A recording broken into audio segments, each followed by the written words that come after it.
What's up guys, welcome back to the channel. My name is Nick and today I wanted to do a little video on the basics of video production. Recently I've got a lot of questions about how I shoot video, what cameras I use, what settings they are, and just the whole basics of videography.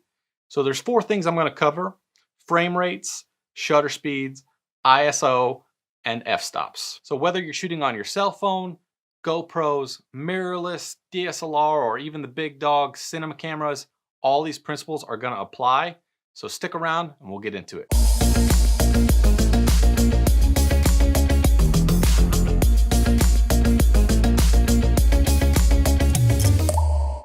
All right, before we talk frame rates, let's go way back, way back and talk about the very basics of video and what it actually is. So video is really just still pictures taken in sequence, put together to give you motion, right? That's all it is.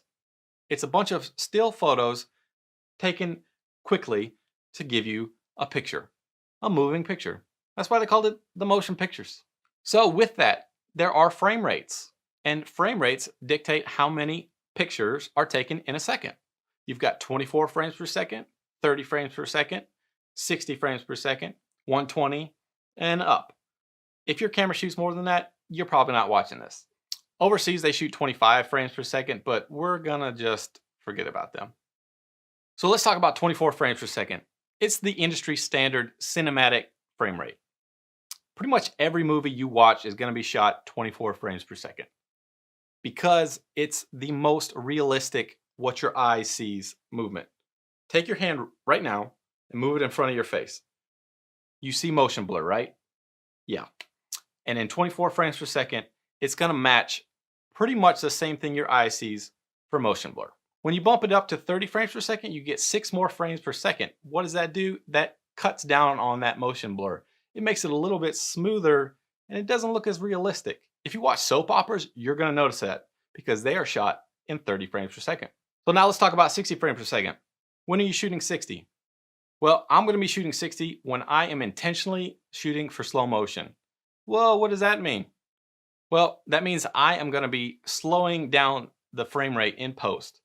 I'm shooting 60 frames a second so I can get more frames in a second to then put it into a 24 frames per second timeline, slow it down to half speed, and still have really nice, really crisp, really smooth motion because of all those frames. Will I ever shoot 60 with audio? Nope. Because what happens when I want to slow down 60 frames into 24? That audio slows down with it, right? And then you get this crazy effect, and that's not cool. So 60 frames, that's all I'm going to be using for slow motion. All right, so that's frame rates. Let's talk about shutter speed.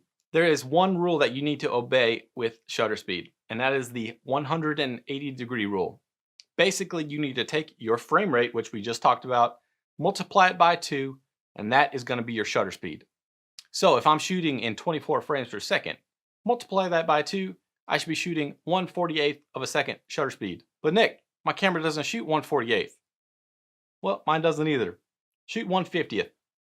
You won't notice. Same goes for if you're shooting 30 frames per second, you should be shooting 1/60.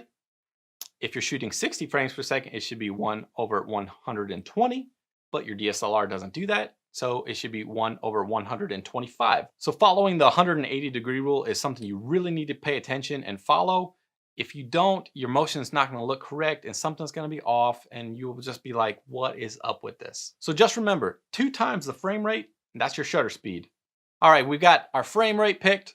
We got our shutter speed. Let's talk about our f-stop. F-stop, aperture, iris, those are all interchangeable words for the same thing. It's how big your lens is going to open to let in light into the sensor. I'm sitting here in front of my Canon M50 with a 9mm f2.8 lens, and it is wide open at f2.8.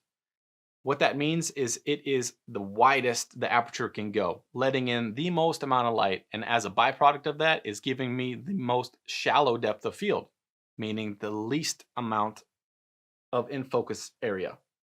If you're shooting on a zoom lens, it's probably going to be a variable aperture lens, which means when you're at its widest zoom, it's going to open the widest. And when you're zoomed in the most telephoto, it's going to close the aperture just a little bit more than it was at its widest settings. So what does your f-stop do for you? Well, I like to shoot wide open. And what does that mean? Well, that means I like to shoot as wide as the lens will let me. I'm on an f2.8, I'm shooting at f2.8. And it's really going to be subjective. Do you want to have a really out of focus background, blurry bokeh, you know, that kind of dreamy look? Or do you want to have everything in focus? That is where your f-stop comes into play. If you want to shoot wide open or shoot stop down, it's all up to you, but you have to figure out what looks best for you and your shot. There's a few variables that affect your depth of field, i.e. your f-stop, whether it be your camera lens, your camera sensor, the distance to your subject. Those all make a difference on how much of a depth of field you're going to have. I'm going to put a link in the description below to a depth of field calculator where you can plug in all your numbers and see just how much depth of field you'll be getting. All right, frame rates, shutter speed, f-stops. Let's talk about ISO. So ISO is actually film speed. So back in the day when you would buy film for your camera, you would buy it at different ISOs, 100, 400, and 800. And that was how sensitive it was to light. So if you're shooting outdoor in broad daylight, you would shoot ISO 100 film. If you're inside at night with low light, you would shoot 800 film. It's the same with digital cameras. You set your ISO to how sensitive you want the sensor to be to the light. If you're in a dark room with no light, you got to crank that ISO up. If you're outside and there's plenty of light, you got to turn it down. So ISO is really just how sensitive your sensor is to light. So you really want to shoot as low ISO as possible, because what happens when you shoot higher ISOs? It gets noisy.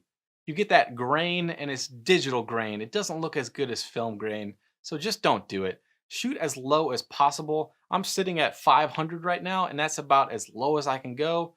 I wish I could go lower, but I don't want to mess with the lights in my office anymore, and I am good with this. So what happens when you go outside and it's a bright sunny day and your ISO is already at 100? That's the lowest it can go. Your shutter speed is at 1/50th. You don't want to move that for motion blur. And your f-stop is where you want it at f2.8, because that's what you want for your depth of field. What do you have to do? Well, you got to put some sunglasses on that lens. You need an ND filter. They sell different stops of light, and these are basically just like putting sunglasses on your lens. They just screw right onto the front of your lens, and that's it.